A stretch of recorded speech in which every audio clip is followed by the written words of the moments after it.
la situation d'Adrien Rabiot à l'Olympique de Marseille est devenue un véritable feuilleton.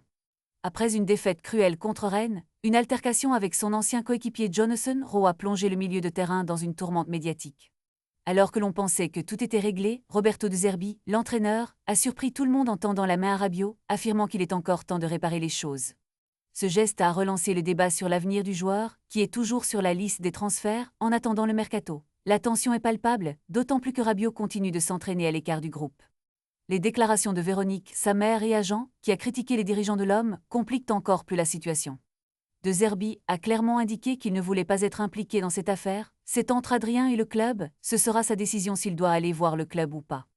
Malgré tout, il a conseillé à Rabiot de s'excuser pour son geste à Rennes, soulignant que l'ego et la fierté ne devraient pas interférer dans la reconstruction d'une relation avec le club. Pendant ce temps, le président Pablo Longoria a nuancé ses propos récents, affirmant que la porte est ouverte pour tous les joueurs, pas seulement pour Rabiot. Le milieu de terrain, de son côté, a présenté des excuses, mais la situation demeure tendue, surtout en raison des déclarations controversées de sa mère. Alors que l'homme discute avec plusieurs clubs intéressés, une certitude demeure, Rabiot sera présent à Clairefontaine, sélectionné par Didier Deschamps, indépendamment de la tempête médiatique qui l'entoure. L'avenir d'Adrien Rabiot à l'homme est incertain, et tous les yeux sont rivés sur les décisions qui seront prises dans les prochains jours. La pression monte, et chaque mouvement sera scruté de près par les fans et les médias.